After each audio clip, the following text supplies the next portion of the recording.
In this video, we embark on a journey that delves into a significant and sobering chapter of human history.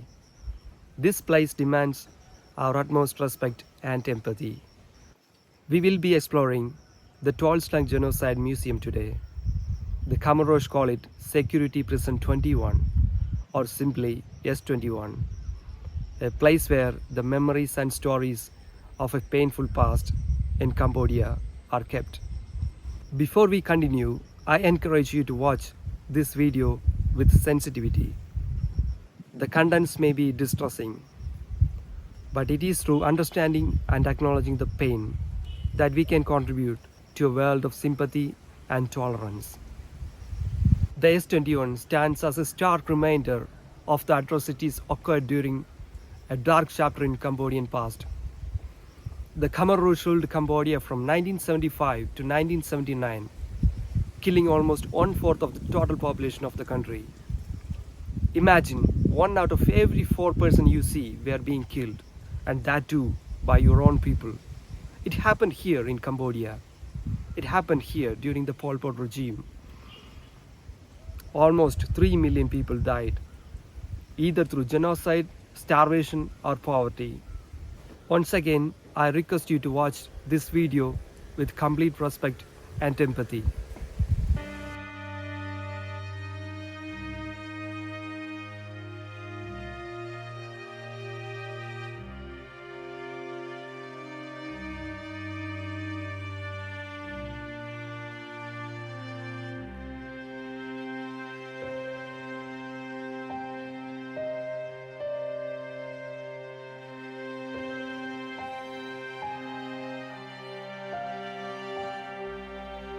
Once a peaceful high school, this very site was transformed by the Comoros regime into Security Prison 21 or S21, a name synonymous with unimaginable suffering. Within these walls, humanity's capacity for cruelty was on full display. Prison cells that once held hope-filled students now bear the scars of atrocities that unfolded here. Out of an estimated 20,000 people imprisoned at Tuol Sleng, there were only 12 known survivors, 7 adults and 5 children.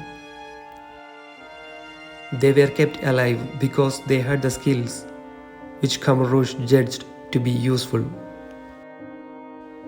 Tuol Sleng is divided into 4 buildings and there is a central courtyard.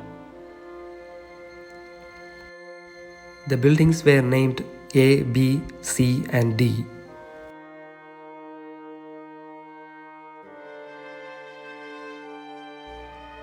Building A is one where you will see torture rooms. Victims were fastened to different beds and tortured. They were repeatedly tortured and forced into naming family members and close associates, who were in turn arrested, tortured and killed. In the early months of S21's existence, most of the victims were from the previous Lone Rule regime. Later, the party leadership's paranoia turned on its own ranks, and purges throughout the country saw thousands of party activists and their families brought to Tuol Sleng and murdered. Upon arrival at the prison, prisoners were photographed and required to give detailed autobiographies, beginning with their childhood and ending with their arrest. After that, they were forced to strip to their underwear and their possessions were confiscated. The prisoners were taken to their cells. Those taken to the smaller cells were shackled to the walls or the concrete floors. Those who were held in large mass cells were collectively shacked to long pieces of iron bar. The shackles were fixed to alternating bars. The prisoners slept with their heads in opposite directions. They slept on the floor without mats, mosquito nets or blankets. They were forbidden to talk to each other. The museum's corridors, once echoing the laughter of the students, now echo with the stories of countless souls who endured unspeakable horrors within these walls.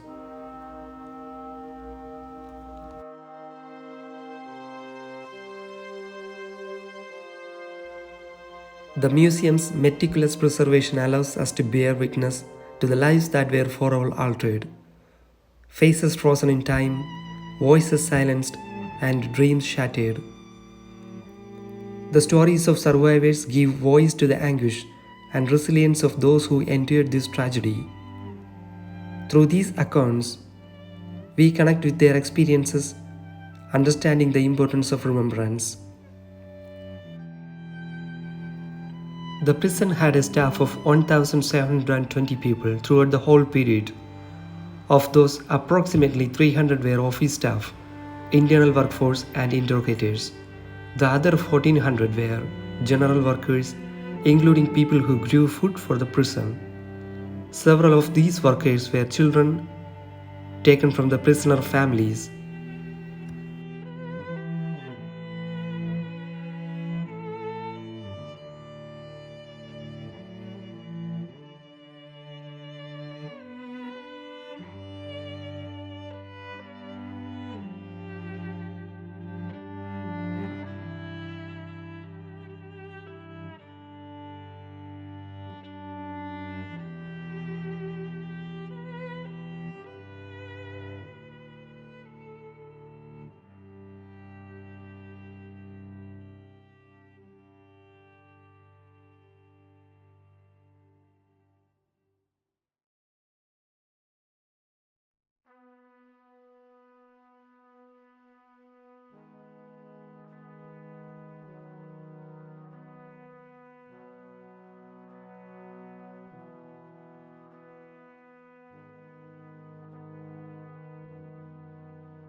Building B is the one where you will see photos of the victims.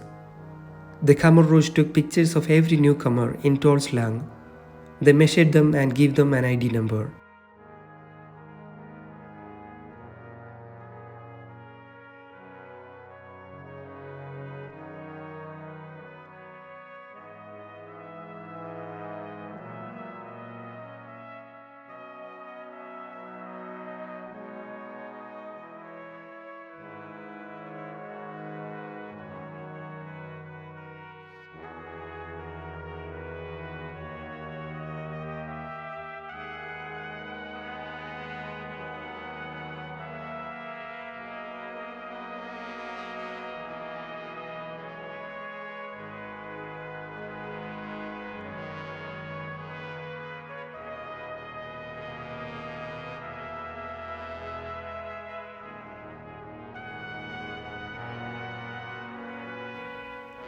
The Khmer Rouge were also taking pictures of victims who were already dead when arriving.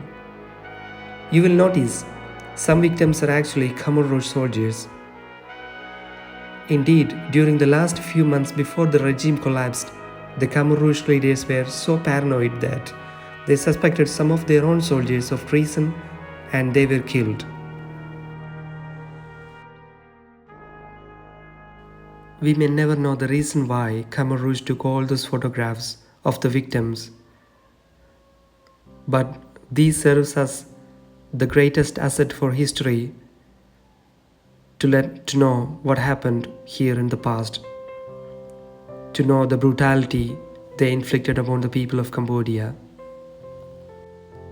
We may never know the reason behind the killing of innocent child.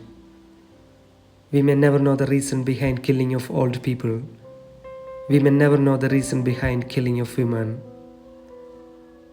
But we only know This brutality happened here in Cambodia during the 1970s. The unimaginable horror can be seen in the face of these people.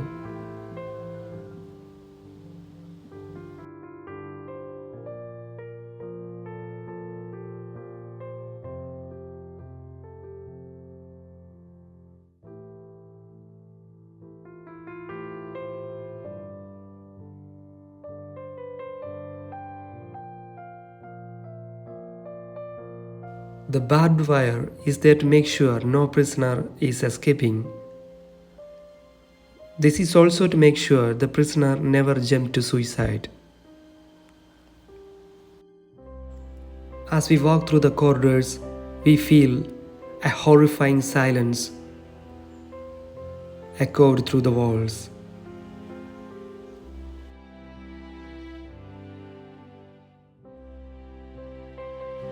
Mass executions, torture, and starvation were the tools of a regime that aimed to erase history, culture, and individuality. Today, Cambodia stands as a nation healing from its wounds. The scars of the past remain, but the spirit of the people perseveres.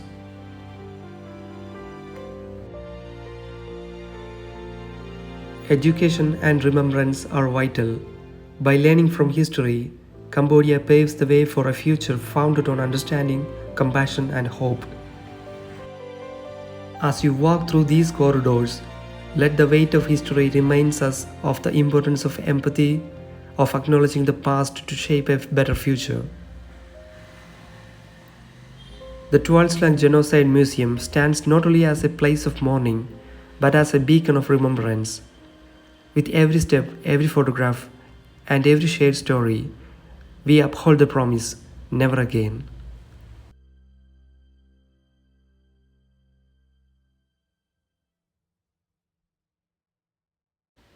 As you leave the Tuol Sleng Genocide Museum,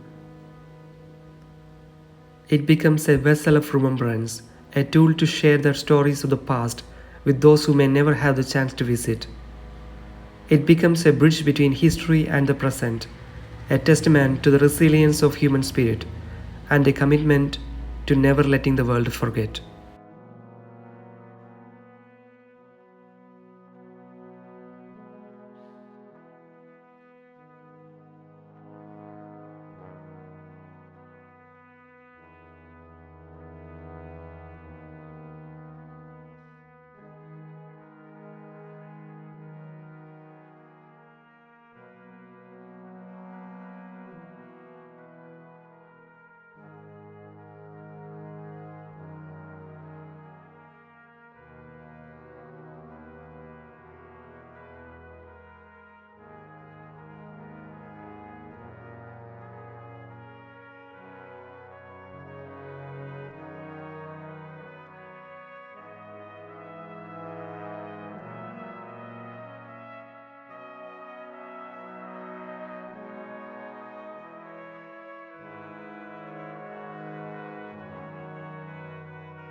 As the sun sets on this land of ancient wonders and enduring strength, let us remember the past, honor the survivors, and commit to a world where such darkness has no place.